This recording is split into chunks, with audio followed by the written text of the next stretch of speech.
Kung hindi mo alam yung mga whereabouts niya, yung personal life niya, ano kayo? Di ba wala? Wala kang power sa kanya. Marami na siyang sikreto. In fact, mas marami kang hindi alam kesa dun sa alam mo. Maitim ba skin? Underarm at singit mo? K-Skin ang bahala sa'yo. Premium ang ingredients, paraben-free and sulfate-free, and FDA-approved, kaya safe for everyone. With K-Skin, ibalik ang alindog mo. Huwag nang magpahuli.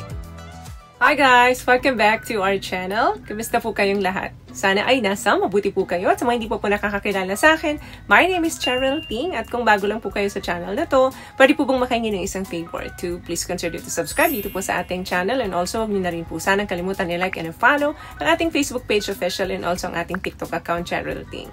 Maraming salamat po. And for today's video is another concerned video po. Ang sabi niya is, paano po ba mag-react ang lalaki pag hindi na niya mahal ang partner niya, Miss Che?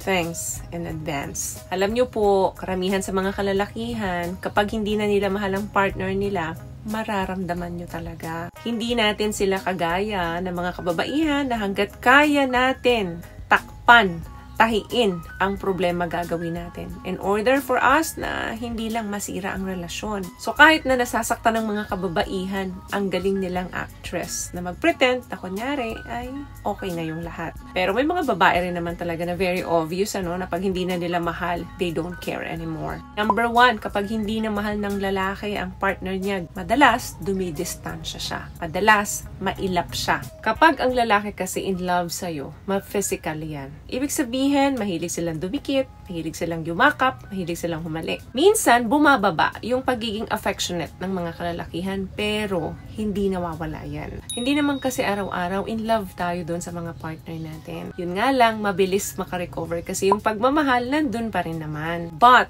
when your man stops showing affection sa'yo, either he is always busy, wala talagang time sa'yo yan, or meron siyang mga pinaplanong bagay na hindi ka kasama. Yung tipong nagiging magkasama na lang kayo or magkadikit kayo pagdating sa kama. Para na lang sa satisfaction niya, kaya niya yung ginagawa yun. Tumigil na or limit na yung mga bagay na ginagawa niya sa'yo.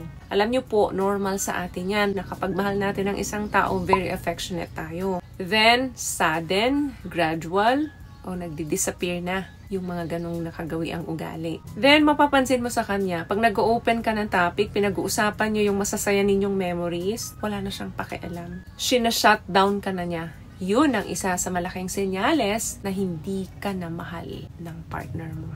Number 2, makikita mo sa reaction niya. Hindi na consistent ang communication ninyo. Kapag inconsistent na yung communication ninyo sa isa't isa, matagal nang ganon na nangyayari to, no? That means hindi na invested sa'yo ang lalaki. Emotionally distant na siya sa'yo. Hindi na siya nag-i-engage ng mga conversation sa'yo. At minsan, wala nga kayong communication sa buong araw. Lack of communication, pwedeng mag-lead yan sa napakaraming misunderstandings between the two of you. Isa sa mahirap na i-rebuild bukod sa trust ay ang connection. Another thing, masyado na siyang masikreto. Bakit ginagawa to ng isang lalaki kapag hindi na niya mahal ang partner niya? Kasi inaalis niya na yung power sa'yo. The more na wala kang alam sa kanya, mas powerless ka. Wala na yung transparency, wala na yung openness. That means malalim na yung nagiging issue nyo. At unang tatamaan dyan, yung pagmamahal niya, wala na. Or nawawala na. Kung hindi mo alam yung mga whereabouts niya, yung personal life niya, ano kayo? Di ba wala?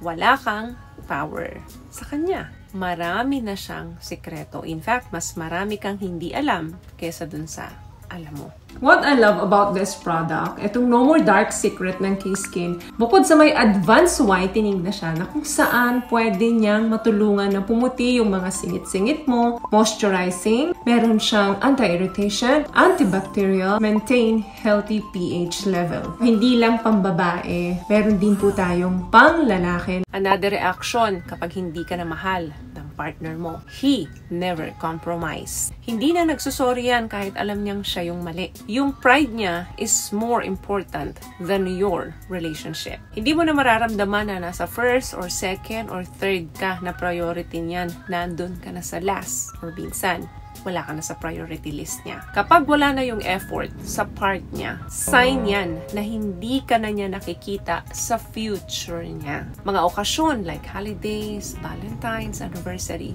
nakakalimutan niya na yan. Possible din na he made plans with another woman. Another thing, he is emotional unavailable. Sa'yo, he is emotionally distant. Yes, sa'yo.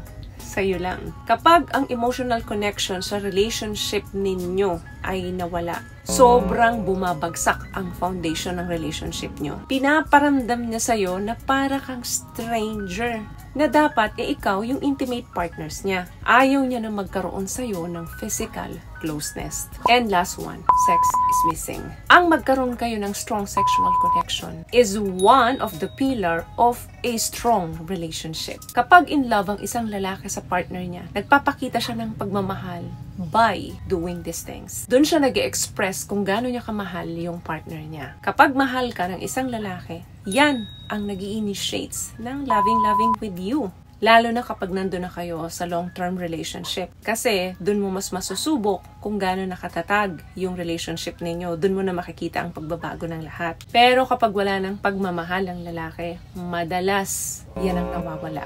At pag ikaw ang nag-i-initiate, madalas natatanggihan ka. Alam mo kung bakit? Kasi wala na yung fun, wala na yung connection. And he's no longer affectionate. Habang nagkikrave pa sila ng nagkikrave sa'yo, that means ganun pa sila ka-in-love sa'yo. Kasi yung attraction, very important sa mga kalalakihan yan. Kaya dapat din, minimaintain ng mga kababaihan yan. I-maintain natin yan, hindi lang din para sa kanila, but for us. Wala na yung salitang sharing sa relasyon kapag ang isa dyan ay hindi na nagmamahal. Halos lahat missing, halos lahat cancel. Kaya again, and again, communication is key po. Ito po ay susi ng matagumpay na relasyon, ang pakikipag-communicate ng mas madalas sa mga partner nyo. Mas bukas ang komunikasyon, mas maagang naagapan ang mga parating na problema. So, may nakuha ka bang tips sa mga napag-usapan natin ngayon? At kung nagustuhan mo ang ating video, please give it a thumbs up, comment down below, and also share this video na rin po sa mga kaibigan na sa tingin yung matutulungan ng video natin. Once again, palagi po kayong mag-iingat at palagi po kayong manalangin. Thank you guys for watching and see you in our next one. Always love yourself and be a blessing. Bye!